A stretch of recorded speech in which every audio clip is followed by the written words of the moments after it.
The Ever Given just keeps on giving. A big headache, that is.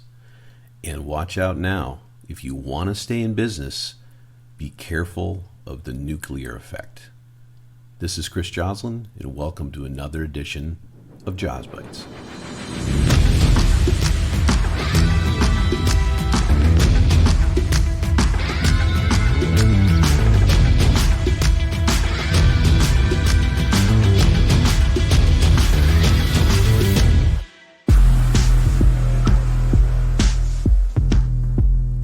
Welcome back. This is Chris Joslin again. Welcome to another edition of JOZ Bytes, brought to you specifically by iLevelLogistics.com. Go to that site directly, www.iLevelLogistics.com. See what is an aggregated news informational website, really designed for transportation professionals in general, but with a target focus on the small mid-cap business size. And a lot of the pitfalls, a lot of the things that can raise the level of your understanding about the industry, different segments of the industry, what you might want to go into, and how to develop your business into a profitable, competent, directionalized, and growing company. It's iLevelLogistics.com. And you can check us out on any number of platforms for podcasts. Spotify will be on the Apple platform soon, I'm sure. And of course, you can see us on YouTube.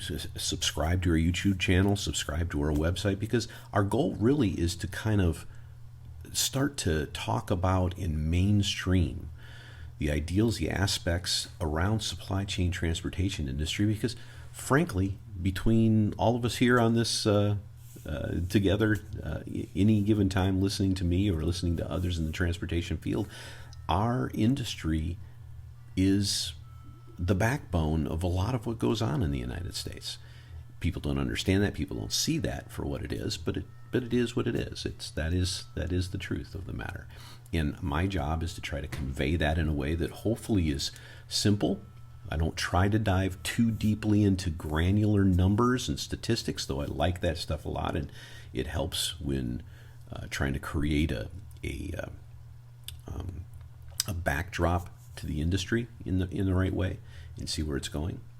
But frankly, guys, let's just dive right into it today, because something happened last week. We've got a new article out on one of the social media platforms, as well as on iLevelLogistics.com, and it's industry indicators for the week of March 21st through 27th. And one of the primary things that a lot of the industry is talking about is what happens to an entire supply chain, because that whole visual concept of a chain is these links that we put together, and to hook up from cradle to grave, from source to consumer, all the different aspects of getting something created from its raw materials and moved through a pipeline, if you will, to the point where we can all buy some kind of finished good.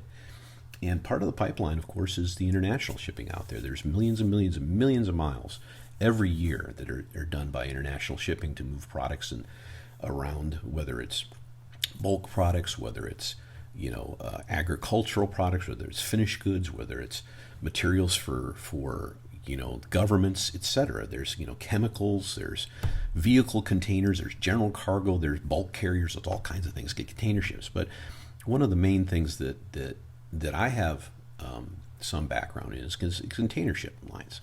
And the Ever Given, which is the name of the steamship line that is now stuck sideways in the Suez Canal, has really kind of messed up the system. And you can think about that in terms of any pipeline. You can think of that in terms of biology if you want to. If you have a clogged artery, things have a hard time getting around it, and bad things are going to happen. And that's what happens in the supply chain. So the industry indicators put out a little article again, and I think if it's not on the website today, it will be tomorrow. And the current analysis says that this maroon vessel, the Ever Given, in the Suez Canal is costing about $400 million an hour. $400 million an hour. That's an incredible snapshot of the cost of doing something wrong, probably very small something wrong. There will be investigation of course, as to how to make sure this stuff doesn't happen in the future. But these are super vessels. This vessel has 20,000 TEUs, that's 20-foot equivalent units, on board. Those are international steamship line boxes without chassis, stacked all the way from the interior of the ship all the way up through and usually protruding above ship, 15, 20 high, stacked on top of each other, locked together in unison to be shipped through the Suez Canal and to be distributed all over it. And what that's done is it's created a backlog, something I've talked about before in podcasts, the accordion effect that occurs, right? When you have a highway that's zooming along and you narrow that highway down, or if you have an accident up in front of you, then what happens is an accordion effect. Everything that slows down in front has a consequence behind it, and it takes a while for that to start moving again. Then the accordion can stretch out again. Problem is, if it doesn't start moving again, then you're stuck. You've got a clog in your artery, and you're going to have some bad things happen. And that's where we're at right now. But I bring that up not because it's in some people are looking at it as almost kind of humorous when you look at the snapshots of this thing and what's happening. But the supply chain worldwide, and even in the United States, is very complex. It's got a lot of things that require fluidity.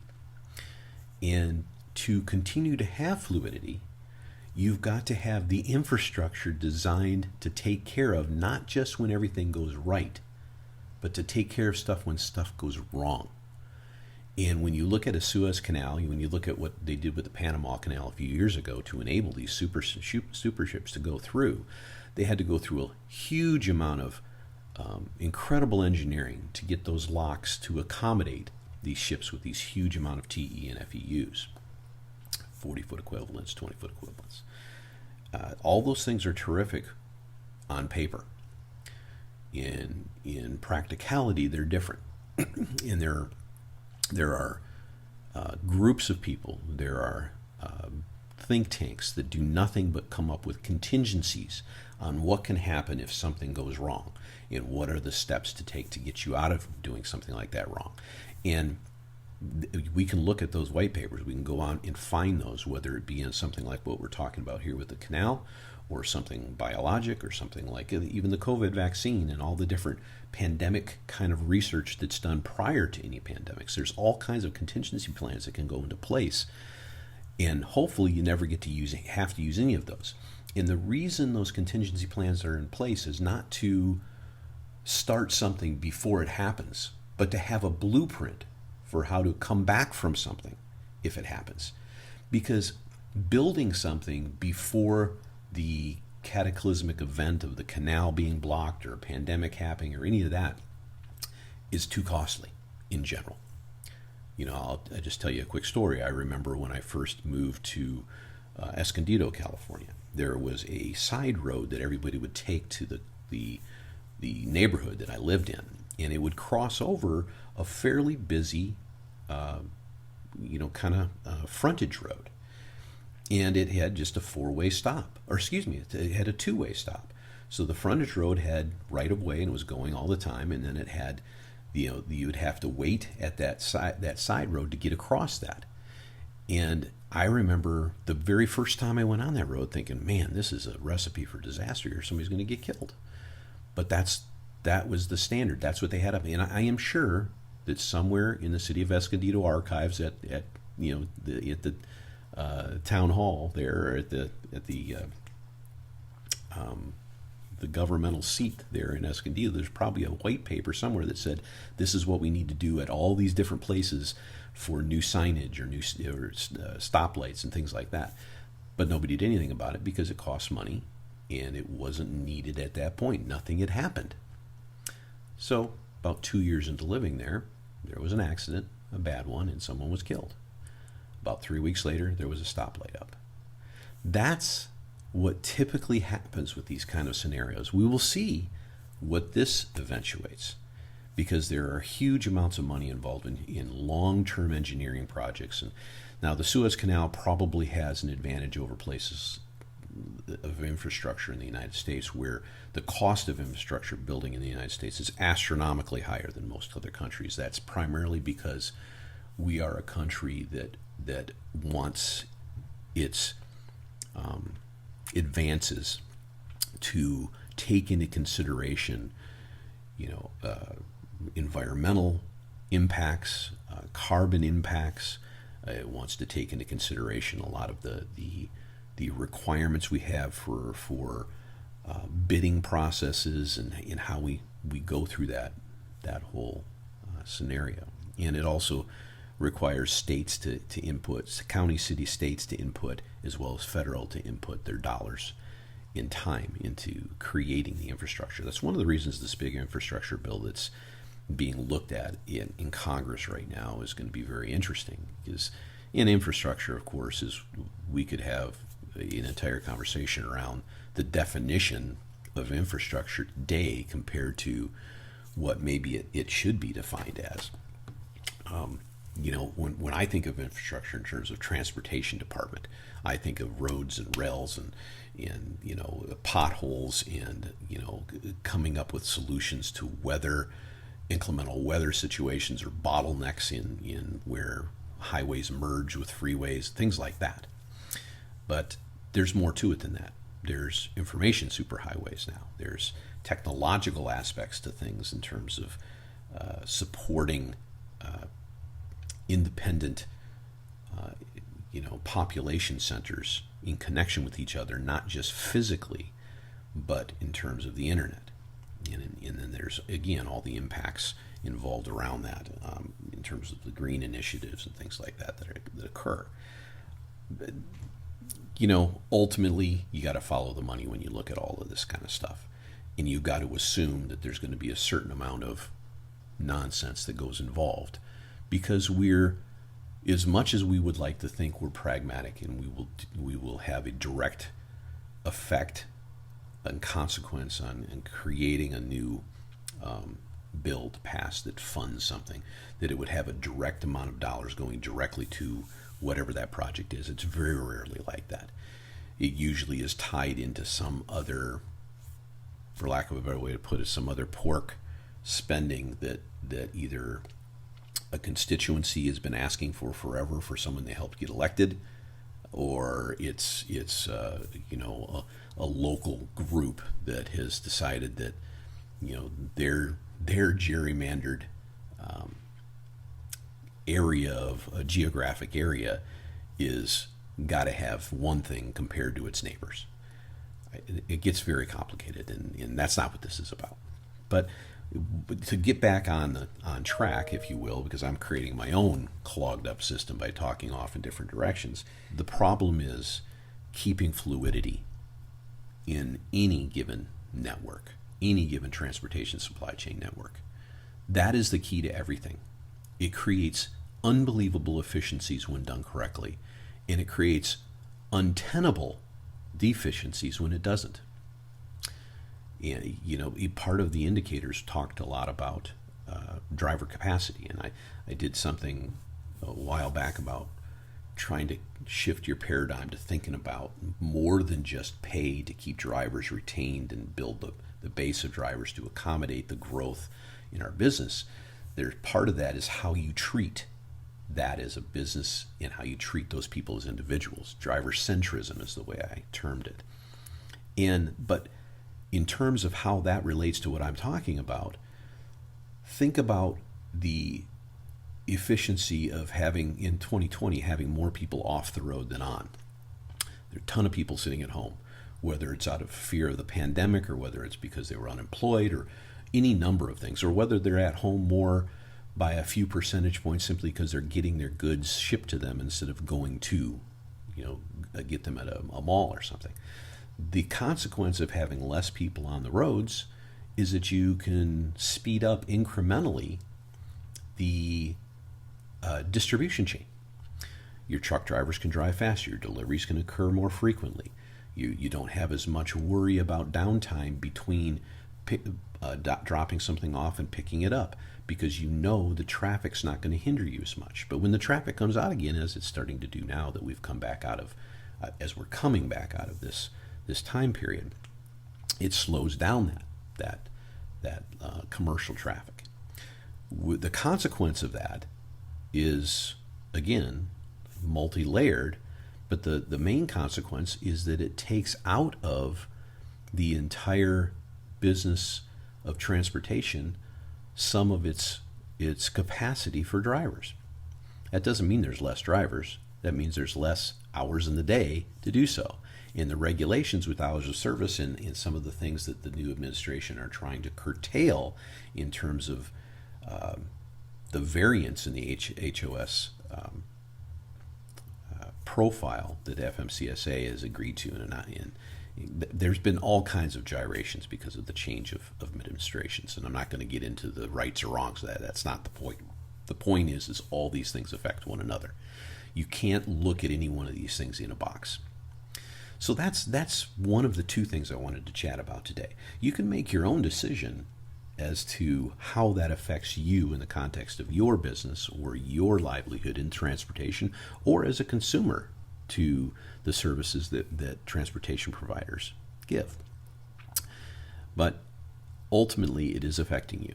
And when people run through all the big data and they look to find out how to manage their costs and analyze how they've done with all this stuff, the dollars and cents it creates to accommodate for inefficiencies or higher driver pay or less hours on the road or Suez Canal backups of 50 different steamship lines with hundreds of thousands of TEUs that can't get through that plugged up system. The consequence of all that is dollars. I said at the beginning of this that Suez Canal is costing $400 million an hour. Well, that's got to go somewhere. It's not absorbed into thin air.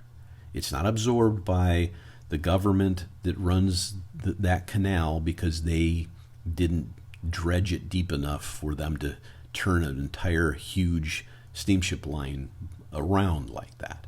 That's not how it's handled. What it ends up is it ends up being looked at as a component of cost around the end user product that is created and sold to you and me. That's just economics. That's the way it has to be.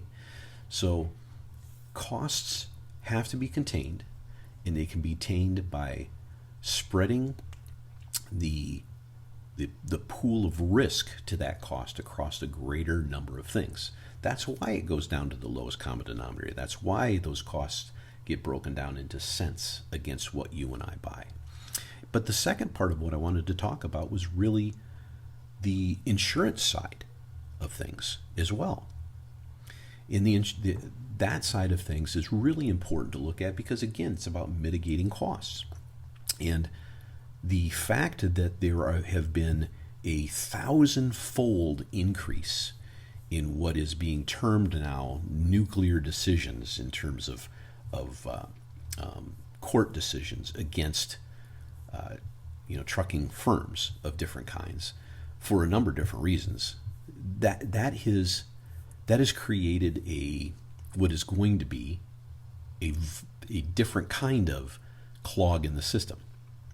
Because in the 8-year span from 2010 to 2018, the average verdict of a lawsuit above $1 million, so we're talking about the bigger ones, we're not talking about the smaller lawsuits that occur, but that something that's involving a truck crash rose, like I said, over 1,000% from about $2.3 million to $22.3 million per verdict.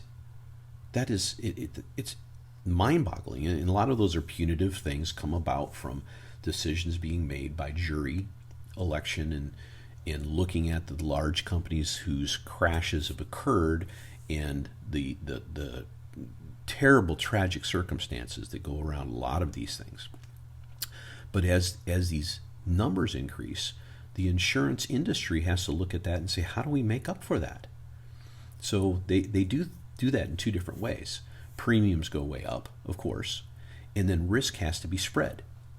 So what ends up happening is there ends up being a large dichotomy between smaller companies and larger companies and how they can manage their costs around insurance. there's just no two ways about it, because a large company has broad exposure. One of the things that's really important, I think, to discuss and to try to get out there and have a greater amount of recognition about is really the effect of the insurance market on the small truck business today. Large truckload carriers typically have enough density, enough number of pieces of equipment or trailers in combination with tractors to provide a pool within its own business element to give that insurance company a way to, on a per unit basis, give them a fairly reasonable rate. Now, that's not the case as individual owner operators, though there are collectives like OIDA that will help you as an independent owner insure your one or two trucks that you have in the appropriate manner to get at least some of the freight that you're looking to get. But if you want proper coverages, if you want excess coverages, if you want to really be able to go out there and spread your wings as a mid-cap or a small carrier in general with a dozen or up to around 20 tractors, then you've got to really, really pay attention to the insurance dollars, because it can be a greater expense to you. That in combination with workman's comp, which is a whole nother podcast entirely, because there's a spread of different insurances, and you have to be able to go out into the market and buy the general liabilities, the owned auto, or the protection against trailer interchange. All these different things are all elements to the insurance products that you buy. So oftentimes going through a broker is the appropriate way to do it. I'm not going to denigrate that at all. I think that's a wonderful thing. I've done it for years and worked with some very good ones. But to go out and try to shop that is not the easiest thing in the world to do. And there's just too many elements, and these insurance companies in general, they're for-profit institutions. They're not there to cover you at some low rate so that you can provide them with 1,000 claims over the course of the next few years. So you've got to prove yourself over the course of time, have appropriately low loss runs in the companies you've worked with to give you a better rate for someone else. So these large companies have a distinct advantage. One of my biggest complaints in the world, and maybe I'll go into this in further detail, but one of my biggest complaints in the world is that there's nothing's fair, don't get me wrong, but the field is not even close to regulated between large and small companies. And I've worked for a very large company, and I've worked for myself, a very small company. And both companies are required to do the same basic things. They're required to have certain levels of insurance. They're required to have certain certifications. They're required to go through the HR gyrations and workman's comp gyrations, and just you name it. There's a ton of different things to do, and each of them deserve a full half an hour podcast dedicated to developing a better understanding of each of those elements.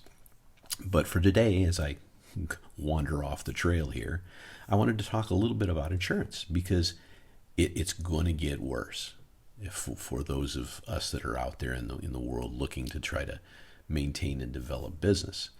And what it really comes down to is, if you're a small business and you have a large portion of your costs dedicated to set insurance and payroll and things like that, then you have to have a certain margin spread to be able to facilitate that. And all these things are really important to running a small business. So if you are dedicating yourself to getting to a break even and getting into the black in terms of your books, then you need to look at the large factors involved with your business, the costs involved, and tell yourself, what do I need to do to rein in those costs and to get them under the wire so that I can still be competitive in the industry, but not act like I'm a large company. Because if you want to compete with the large companies, you better have some serious financial backing to do it and bring the asset levels up to a place where you can start to compete. But insurance right now, there's there's been a push for many years to move the insurance. There was about 3 or 4 years ago, there was a push to get it from 750,000 on auto liability up to $1 million. They did that. And then there's been this discussion over the course of the last couple of years to get that up to $2 million. They did not do that. It was put on hold during the Trump administration. The Biden administration is pushing for that very, very hard. And there are even articles you can read out there today that indicate that they may push for a higher level than that. This will be a very difficult thing for people to swallow. So from an insurance company's point of view, it's really all about spreading risk. It's spreading it against a whole bunch of variable premiums that are paid by all sizes in all parts of the transportation industry. It's not unlike what you may be more familiar with in terms of mortgages.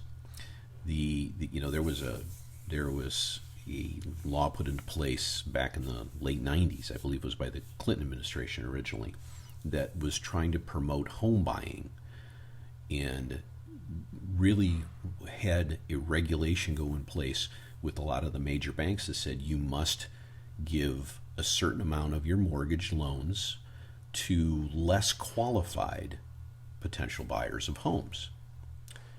And there's good reasoning behind that. Home ownership at the time, I think it ranks number 2 right now. At the time, it was the number 1 dream of an American to have their own home, a family to have their own home. I think now it's to own their own business, I believe.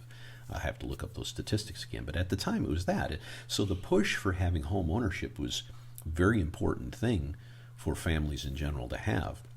And allowing people that had a less robust credit background to enable them to purchase a home was vitally important at the time. But as with most things, there are consequences to those efforts put into place. And one of the consequences of that is a secondary market was created where a bank could take a bundle of mortgages that were very robust and backed up by people and entities with excellent credit ratings and history. And they would bundle them with less credit-worthy mortgage borrowers and then resell that package that had a decent average to a secondary market.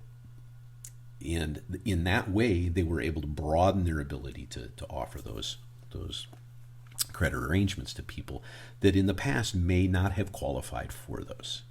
Well, insurance is really no different than that. And it's not necessarily those that deserve or have the same credit rating. A small business can have a great credit rating, but not enough history, or not enough equipment or tractors or trailers or personnel or overall revenue or any number of things that would give it a large enough desirable spread for an insurance company to look at that. Here's what ends up happening. The insurance company looks at a small company and says, okay, you have 10 trucks. You have one of those trucks get in a major accident that has one of these nuclear decisions that may come up against it. And not only are you out of business, but we're going to have to pay millions and millions of dollars. But you only have 10 trucks. So our premium's small in comparison. Now, if you have 1,000 trucks and you have one incident, then we're going to take that risk because we're having all these premiums on a per truck basis over here to compensate us for the one accident that could happen. And statistically, those accidents can happen just as easily to a small company as they can to a large company. So that's where the insurance, I would love, I've never met an actual actuary, but I would love to sit down and have a long conversation. That would be a great interview at some point, is to have a conversation with an actuary about how they can come up with statistical averages based on historical stuff, but also prescient understanding of forecasting in a way that is probably deeper than most industries could possibly have, and that's the insurance industry. So having said all that, the point of this is that if they're looking to move up above the $2 million range, the likelihood is like a lot of things. They'll ask for 2.5 and end up at 1.75 or so. Who knows what will end up happening?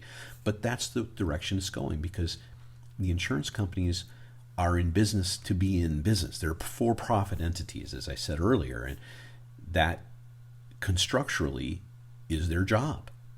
And if you've ever had conversations about large claims with an insurance company, which I have had, they're not fun. You could be paying them premiums for years and years and years, and when you really have something big that occurs to you, you better have your I's dotted and your T's crossed, or they're not going to pay you out anyway. Their job is to try to keep as much money for their investors as humanly possible, like all companies. So it's a complex situation. But, ultimately, the elements that we've talked about today, fluidity in a system, and the cost elements involved that can back up a system, are vitally important to constructing a business that has some success. I know this sounds like a lot of doomsaying, but it's part of understanding and mainstreaming this transportation business is to allow for the fact that a lot of things can come at you very strongly and that you have to be prepared for them. That doesn't mean you can cover every base. Nobody can. It's all about risk reward. There are ways to mitigate some of your insurance costs. And as an example, I know clients that will ship with me on the railroad, and it's a shipper load and count kind of scenario. It's up to them to block and brace to AAR, Association of American Railroads standards, with whatever product types and pallets and securements they're using to do so. It's up to them to do that. And they won't spend as much money on securements and that type of protocol, or even having a review of that with the railroad sometimes, as they often should, simply because of dollars and cents. It's what I talked about earlier as far as waiting till something bad happens to put a contingency plan into place. It's the same thing. They are making a calculated bet based on their own history, or based on the industry's history, or based on what they see from the railroads, or what they see from me or someone else analyzing this, and they say, well, we can save X amount of dollars a year on these thousands of shipments, and we'll have one or two things that happen to the shipments that may affect us in this way and cost us X amount of dollars, but that will be less money than we would have spent on these securements. Thus, they take that risk. And all of us in business and in life have to be prepared to take the risks, right? These days, you take a risk wearing a mask or not wearing a mask, or going into a restaurant or not going into a restaurant, or being around your folks or not being around. There's all kinds of risk rewards in every aspect of our lives today, and that's what our job is to decide what those risks are, to keep our business and personal lives moving forward in as efficient and fluid manner as humanly possible. And what I'm hoping is that this kind of stuff, I know as scattered as it can get sometimes, can elicit some thinking from you, can elicit some ideas, can enable you to sit down with a colleague, a friend, a family member, and think about these things, not just in terms of transportation and how it affects you in your daily life, but in terms of how you construct your own balance, your own network, your own fluidity, and your own set of determined costs against what you do on a day-to-day basis. I look forward to us communicating via iLevelLogistics.com, www.iLevelLogistics.com. You can go to LinkedIn or Facebook or Twitter or Instagram and start in with a conversation, comment on these things. I didn't have time to get to it today, but I have been getting a number of very interesting comments on some of the stuff I've published on LinkedIn and Twitter, etc. And those can be discussed at a further time. I invite all of them. It doesn't matter whether you agree with me or not, whether you have 5 more cents to put in, or if you have something you'd like to bring up statistically to refute something I say. All those things are terrific. be a part of the conversation. That's what this is all about. So I look forward to talking to you in the near future, whether it's on a YouTube channel, whether it's in person, or whether it's on one of our podcasts. Take care, and we'll see you very, very soon.